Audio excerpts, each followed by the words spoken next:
today's dive adventure, we will take you on a cultural tour inside Taal's preserved Filipino-Spanish heritage town. And on a breathtaking underwater free dive with rich marine life, all within 3 hours from Manila. What's really unique with what we have here, you kind of have a multiple of experiences all wrapped up into one day or a weekend, for instance. You obviously get to learn about free diving, unlock a new skill over the weekend, but you also get the benefits of exploring a heritage town such as Taal.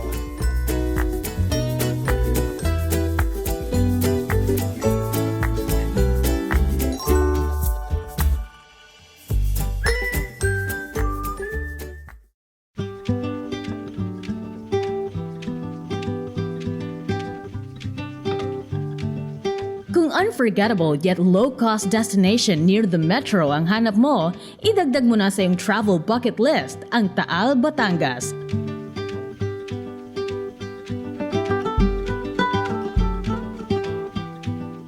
Known as the Vegan of the South, this municipality boasts its ancestral structures that was preserved way back from the Spanish era.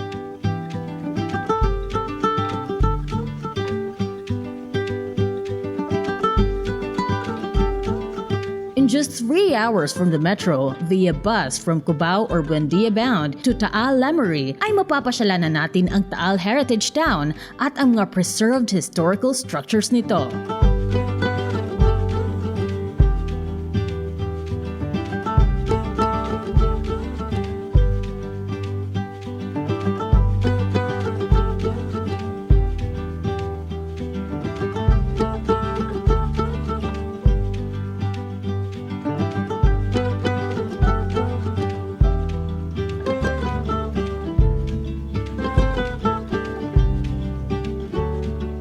And while we are in here, you could also treat yourself with the must-try food and crafts that most Taaleños are proud of.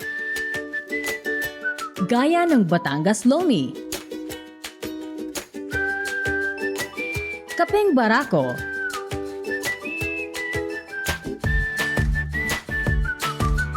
at ang pinaka-popular nilang Tapang Taal. But wait, there's more! Marami ka pang pwedeng baunin sa road trip na ito dahil sikat din dito sa Taal ang mouth-watering empanada, panutsa, longganisa, at suman. Pero kung gusto mong tikman lahat ng yan sa isang one-of-a-kind festival, abay warm welcome ang sasalubong sa iyo sa kanilang El Pasubat Festival.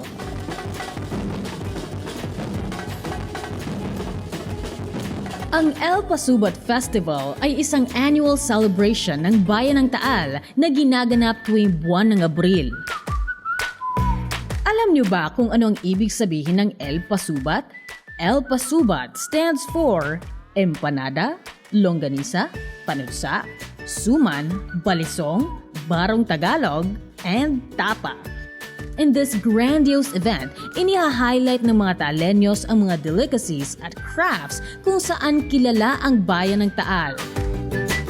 Kung souvenirs naman ang hanap mo, matatagpuan din sa Taal ang kanilang sought-after needlework craft, ang Bordang Taal. Along with another Taal's pride, the balisong or butterfly knives. Hindi lang yan, Taal is also the home of the rising free diving spot in Batangas, ang Butong na nag-iisang coastal barangay sa bayan ng Taal.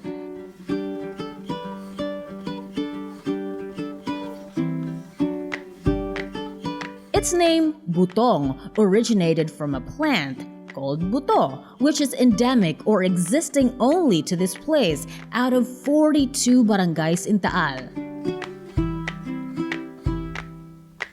Excited na ba kayo to experience what Butong Taal has to offer?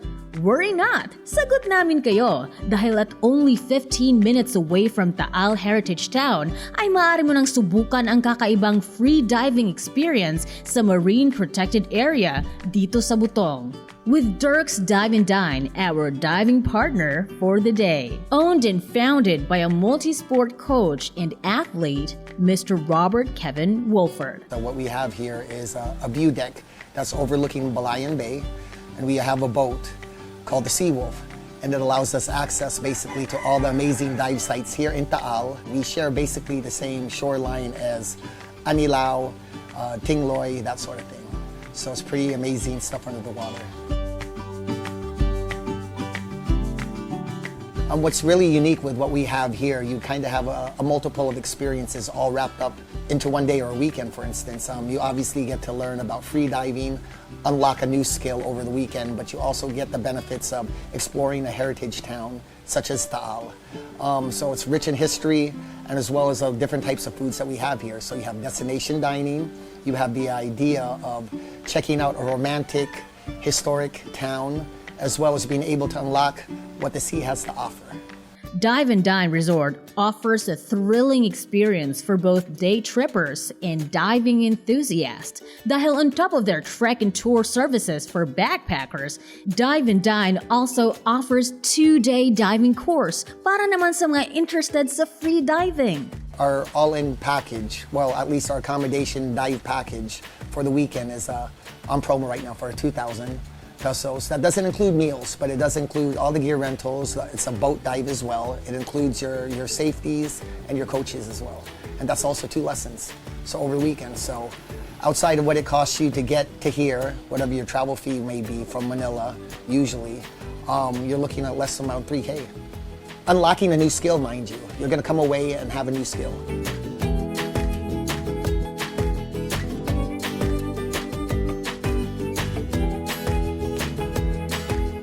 Over the weekend, we offer basically the intro to free diving, and also the next step to that would be safety and rescue. And we find that very important actually, because part of what our belief here is as Blade free divers is that to get people interested in the water, and doing so will get them interested also in the environment. And so that's actually part of why we're pushing this.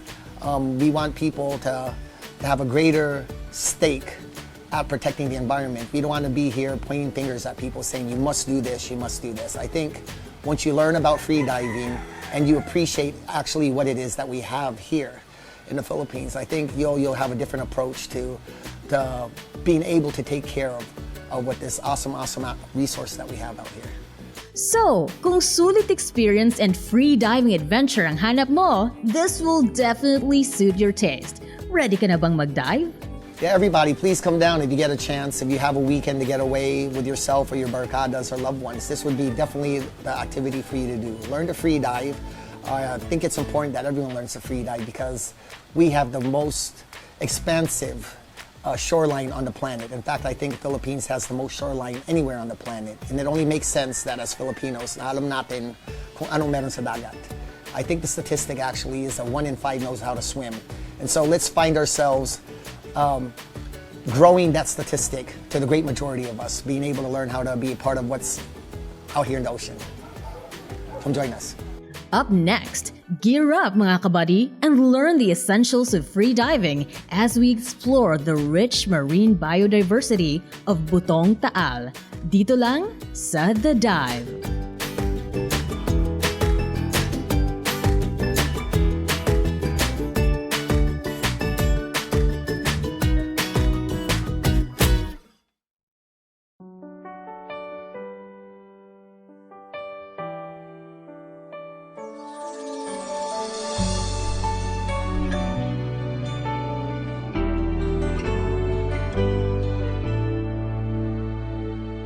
More than 3 billion people around the world rely on the ocean for their livelihoods.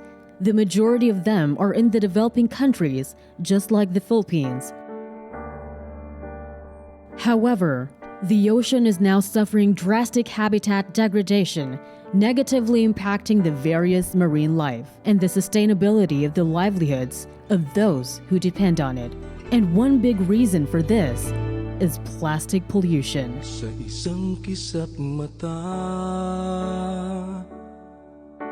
marami ang nagaganap sa ating mundo. But we can do something together. Tayo na't magsama-sama, kumilos ang bawat isa. Join the Ocean Care Initiative. Catch our coastal and underwater cleanup event across the Philippines and be an Ocean Care ambassador in your place. With a cleaner ocean, we can help more than 3 billion people to sustain their livelihoods. With healthier marine biodiversity, we can enjoy a healthier society and a better way of living for humanity. Be involved. Be an Ocean Care ambassador.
The Philippines is a popular destination for tourists and locals who want to explore the depths of the sea.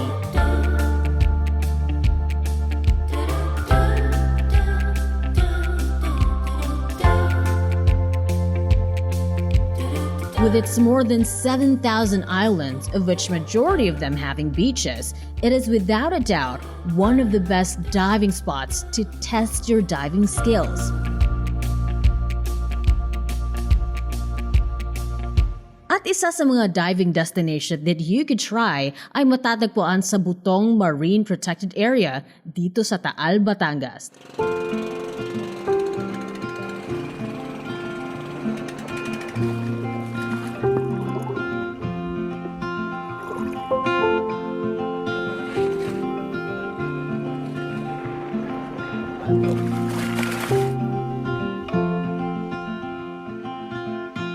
Rainy days don't seem so wet. Stormy nights don't stay. From the moment that we met, you were worth the wait. Oh, this could be the best thing that I'll ever know.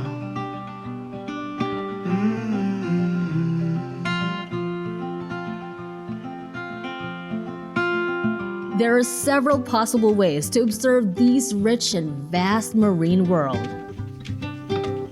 Ilan dito ay through scuba diving and free diving, which share the same ideal of exploring the depths of the sea. Although may mga pagkakapareho ang free diving sa scuba diving, may ilang mga bagay kung saan sila nagkakaiba. Free diving is a form of underwater diving while holding your breath without the use of breathing apparatus, like scuba. Advantage of free diving is you can move freely. So you don't have a tank on your back, you don't have a BCD. So you can do what you want while free diving. And as its name suggests, free diving can give you almost total freedom when maneuvering or moving underwater. So pwede ka tumambling-tumbling dyan, pwede kang sumayaw-sayaw. So you can actually do it without hesitations. Bukod pa rito, minimal gears lang ang kinakailangan sa free diving. On free diving, you can enter small caves, small tunnels, as long as kaya ng katawan mo. And of course, may body ka talaga.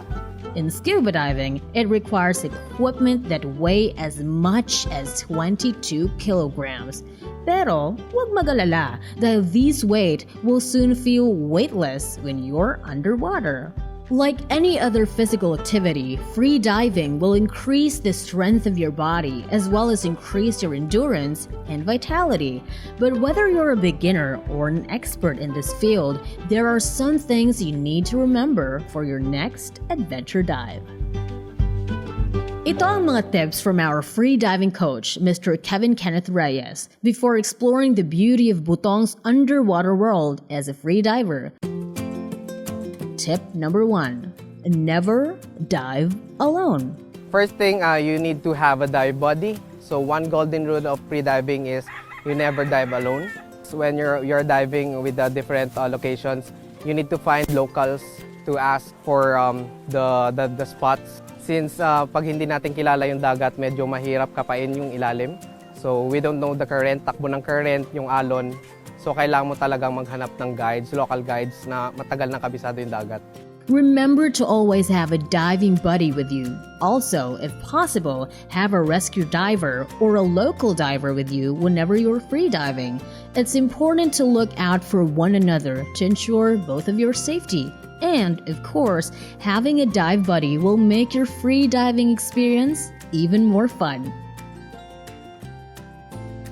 Tip number 2. Choosing the right free diving gears. Yeah, actually you will need basic gears for free diving is a low volume mask, a J-type snorkel, and a long fins. So those are the 3 basic gears that you need to have when you're free diving. Before free diving, you will be needing gears to help you free dive smoothly underwater. These gears are readily available at pwedeng rentahan sa mga resort or local diving centers. Also, most of the rental equipments are of good quality, so there's nothing to worry about. Fins, especially those that has longer blades, are excellent for beginner free divers. Free diving fins with longer blades can easily displace more water and create more flexibility and resistance in every kick. Along with fins, a free diver will also need a low-volume mask. Low-volume mask is advisable since it minimizes the air volume inside the diver's mask to 100 milliliters or less. Lastly, a J-type snorkel is also a necessity. The main reason free divers use snorkels is so they can breathe steadily and comfortably underwater. Tip number 3. Don't touch the creatures underwater. Don't touch anything you see underwater. So if you see pawikan, if you see sharks, then never touch them. There are numerous beautiful creatures that you will encounter under the sea. And though it may be tempting, refrain from touching the reefs and animals you see in the ocean. Touching corals or marine animals can harm them or stress them out. Also, some ocean life is venomous and may sting you if they feel threatened when touched.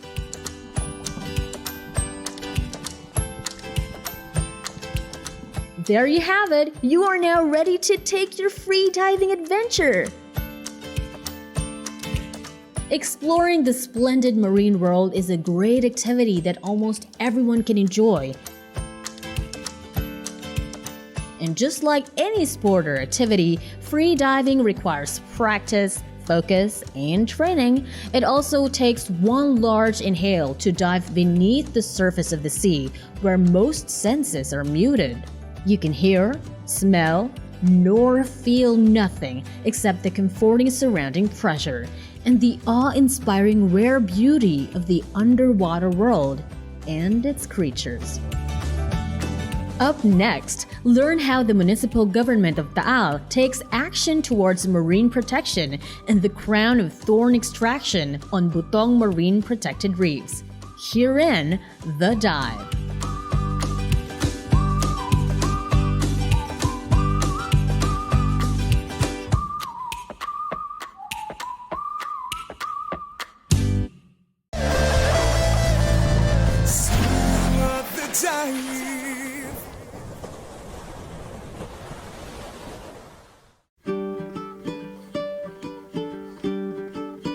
Every diving destination indeed brings its own adventures and charm, along with the creatures you will find underwater dahil every dive is different.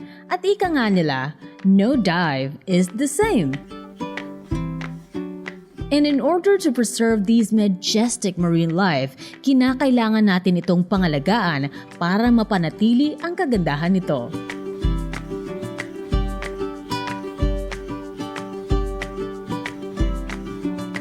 Kaya naman dito sa Taal, bukod sa pagpepreserba ng mga heritage structure, ay sinisikap ng pamahalaan nito kasama ang mga volunteer freediver na ma-promote ang conservation ng marine biodiversity sa marine protected area ng Butong Taal.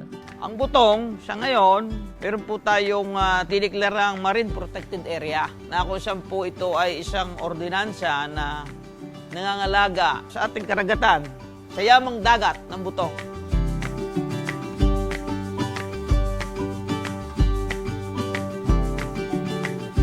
Ang isinusulong natin ngayon, yun nga yung dive site natin sa Butong. Ano? Dahil napakalaki ng area ng mga corals dyan. So yun ay Marine Protected Area, MPA. That's more than 40 kilometers. So dinidevelop natin. At upang patuloy na mapangalagaan ang dagat ng Butong, patuloy ang pagsasagawa ng cleanup drive sessions sa komunidad na ito.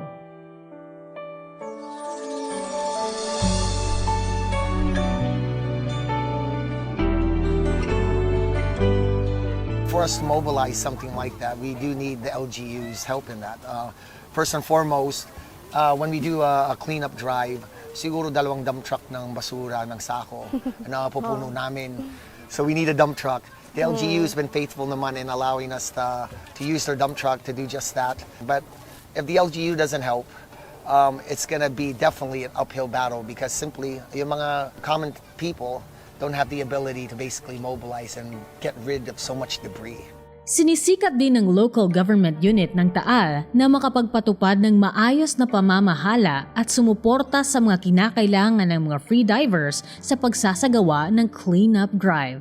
Ating lalagyan ng magandang pamamahala, magandang management at para maengganyo at dumayo pa rin. Ano? Well, in fact, tayo nga sa tulong ng mga divers natin dito ay yung ating crown of thorns na tinatawag ay ating tinira na.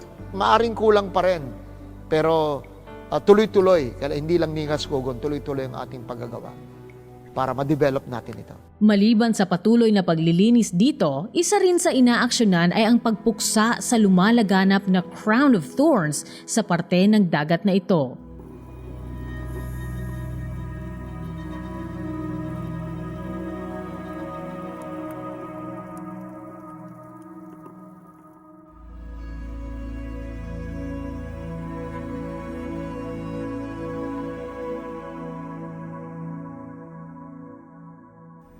Yung crown of thorns po kasi, pumupunta sila sa isang coral reef na unhealthy, overfished.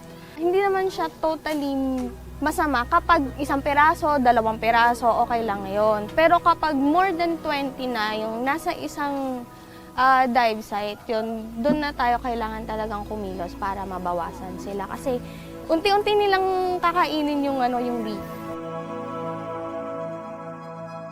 The crown of thorns, basically, it's the reason why it gets its name. It looks like the crown of thorns was placed on Jesus' head, basically. It's an invasive starfish, or we say sea star. And basically, if left unchecked, they're able to consume up to 1 square meter a day of corals. So basically, they eat the polyps, the outer layer of the corals naman. So may iwan doon yung mga skeleton siya.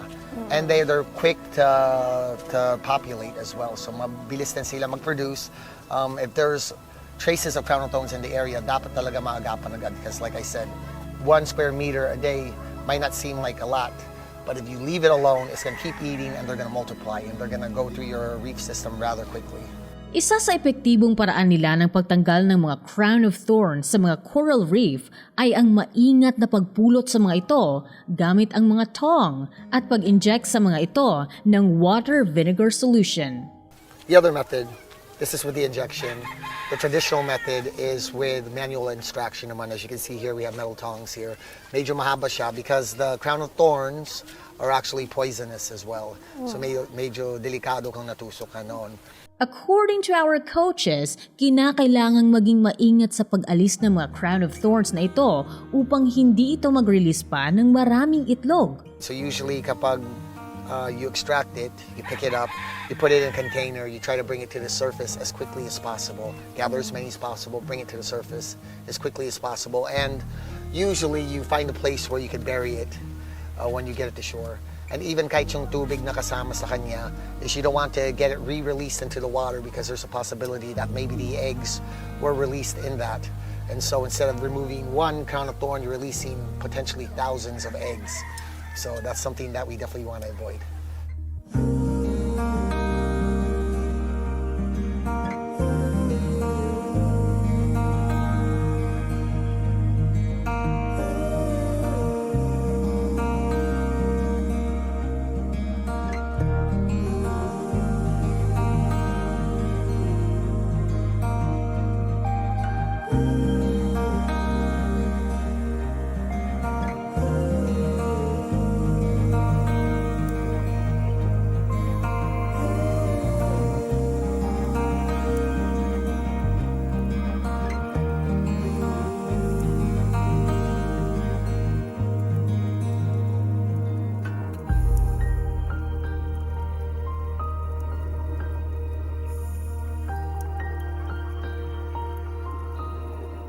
Ang existence ng crown of thorn starfish sa isang coral reef ay kinokonsiderang beneficial for biological diversity as they keep down the growth of fast-growing coral species and leave space for other slow-growing corals.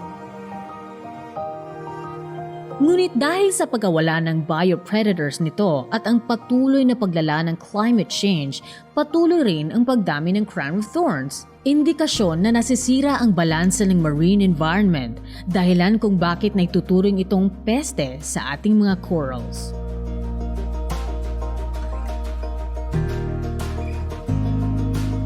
Our oceans is home to millions of species, and seeing them in their natural habitat is always an extraordinary experience. And every dive is a lesson that will teach us how fragile ecosystems are and the importance of preserving them, as well as understanding how we are affecting and being affected by changes in our own environment. Hanggang sa susunod na dive adventure with your diving buddy, The Dive.